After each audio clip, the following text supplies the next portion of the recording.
Uttar Pradesh police के इतिहास में रविवार को एक और सुनहरा पन्ना जुड़ा। प्रदेश के 112 सेंटरों पर लगभग 55,000 आरक्षियों ने अपना प्रशिक्षण पूरा किया। अब दीक्षांत परेड समारोह में पुलिस के जवानों ने परेड में भाग लेकर अपने उच्च कौशल का प्रदर्शन किया। सुल्तानपुर जिले के पुलिस प्रशिक्षण विद्यालय में आयोजित दीक्षांत समारोह में पहुंचे पुलिस महानिदेशक CID cyber crime Vinod Kumar Singh ने मंच से परेड की सलामी ली, सिपाहियों का हौसला बढ़ाया, साइबर अपराध को लेकर जानकारियां साझा की।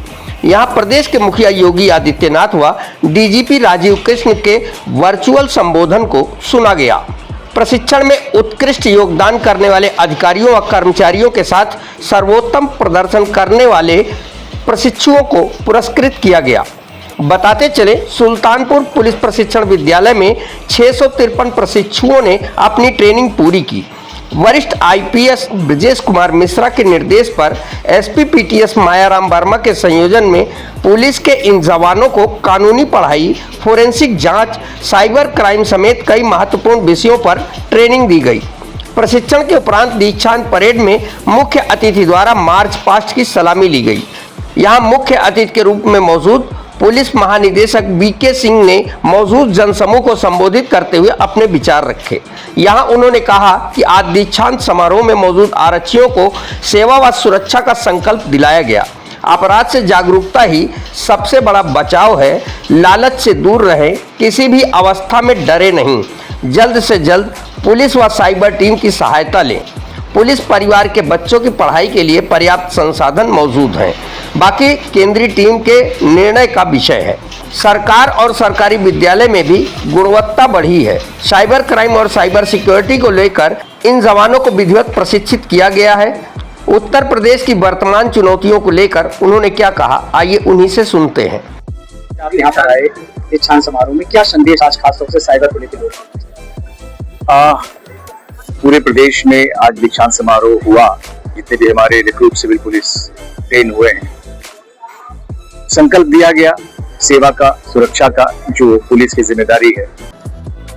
आपने साइबर की बात कही तो हमने बस इतना ही कहा कि हम साइबर एक बड़ी चुनौती के रूप में उभरा है।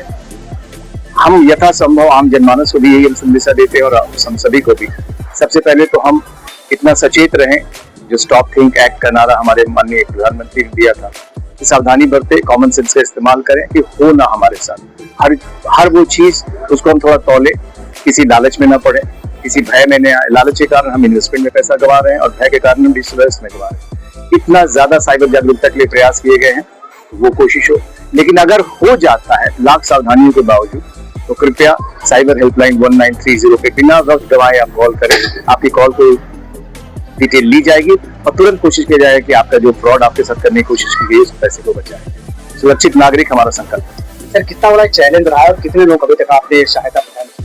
एक बड़ा चैलेंज है और राष्ट्रीय स्तर पे और प्रदेश स्तर पे लगातार इसमें कार्य जारी है। क्योंकि आप देख रहे हैं जिस तरीके से चीजें बढ़ी हैं और चुनौती बढ़ी है और कैपेसिटी बिल्डिंग के प्रयास लगातार जारी है और हम काफी आगे बढ़े हैं। अभी आप और भी मंजिलें तय करेंगे।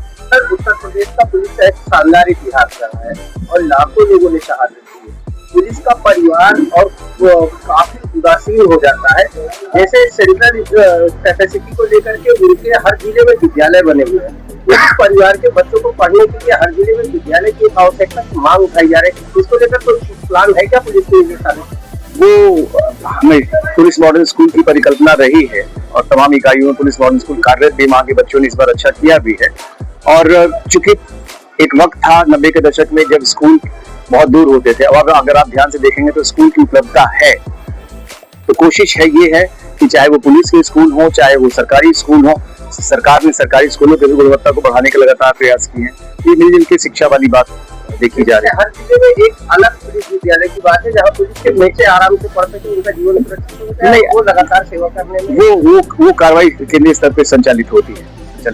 साइबर को लेकर नए रिक्रूट से कितना जागरूक अलग से जो इनका 9 महीने का जो सिलेबस है, उसके इंडोर के सिलेबस में अलग से साइबर क्राइम और साइबर सिक्योरिटी पे अलग से उनको ट्रेनिंग दी गई है। और ये उम्मीद के साथ कि जो आज का जो जवान जो भर्ती हुआ है वो इस विषय पे अपने को तैयार रखेगा, उसी तरीके से कर रही है। और लगातार हम लोग को प्रेरणा भी है और खुली छूट है कार्रवाई करने की। लेकिन सिस्टम जितना भी करेगा, सरकार जितना भी करेगी, उत्तर प्रदेश पुलिस जितना भी करेगी, जब तक आम जनमानस का सहयोग नहीं प्राप्त होगा तब तक बात नहीं बनती है। तो मैं 2-3 बातें जो हमारी मानवीय कमजोरियां हैं, साइबर अगर फ्रॉड की बात हो रही है तो उसमें जो हमारी मानवीय कमजोरियां हैं उसी कारण हो रही है। सबसे पहला लालच।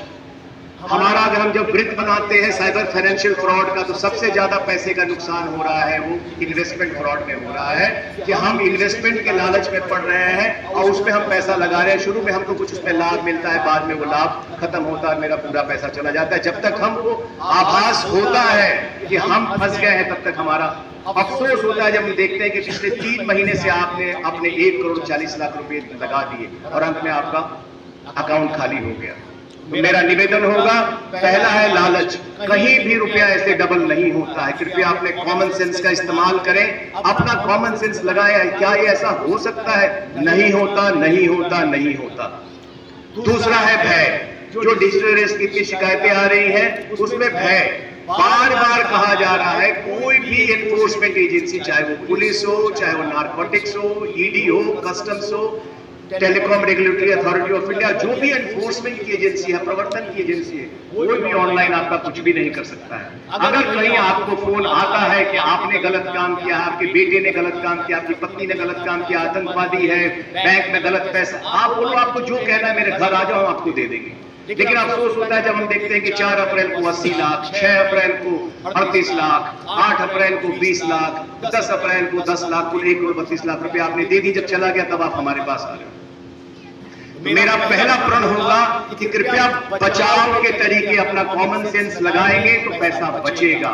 पैसा बड़ा हार्ड एंड है, बड़ा मेहनत से आया है। चाहे नौकरी पेशा लोग हो, चाहे व्यवसायी लोग हो, किसान हो, उद्यमी हो, कोई भी, पैसा जिसका भी है बहुत मेहनत से आया है। तो पहला प्रयास न हो, निरोग रहने का प्रयास करें, इलाज करने की जरूरत बाद में।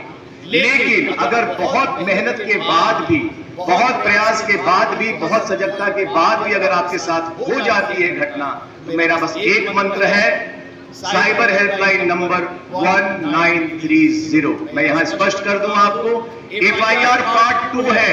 एफआईआर का वक्त सेकेंड फेज में है। पहला फेज है कि जो साइबर हेल्पलाइन नंबर है 1930 1930 1930। जैसे ही आपको लगता है कि आपके साथ ये घटना हो गई, बिना वक्त गवाए, बिना किसी संकोच के, बिना किसी झिझक के, बिना किसी शर्म के, तुरंत इस नंबर पे आप डायल करें। हमने अपनी कैपेसिटी बढ़ाई है। पिछले वर्ष तक सिर्फ हमारे 20 कॉल टेकर्स थे जो 1930 का कॉल लेते थे। हमने उसको बढ़ा के 50 किया है विगत वर्ष में। उसके मुझे परिणाम भी मिल रहे हैं और अभी अगले 15 दिन के अंदर उस 50 को बढ़ा के हम 80 कर रहे हैं कि एक समय में 80 कॉल टेकर्स रहेंगे। आप कॉल करेंगे, आपकी कॉल रिसीव की जाएगी और उस पर कार्रवाई की जाएगी। आपके पैसे को बचाने के लिए जहां हमने कॉल सेंटर की हमने कॉल जो साइबर हेल्पलाइन है उसके कॉल टेकर्स की संख्या बढ़ाई, उसी के साथ हर वर्ष में एक इतिहास उत्तर प्रदेश पुलिस ने रचा। गृह मंत्रालय की तर्ज पे हमने अपना साइबर फ्रॉड मिटिगेशन सेंटर बनाया, CFMC, जहां अभी तक 18 private sector bank, public sector bank और नाबार्ड जो ग्रामीण बैंक और कोऑपरेटिव बैंक उनके प्रतिनिधि वहां उपलब्ध रहते हैं। जैसे ही 1930 पे आता है, जिस बैंक का प्रतिनिधि है वो अपने बैंक के सिस्टम से रियल टाइम बेसिस पे उसको प्रयास करता है और पैसे बचाने की कोशिश होती है। और मेरे पास दृष्टांत है कि अगर समय से सूचना आ गई है, पूरे रिकॉर्ड हम लोग के पास है, डेटा हमारे पास है कि उसको 100% पैसा हम लोगों ने बचाया है।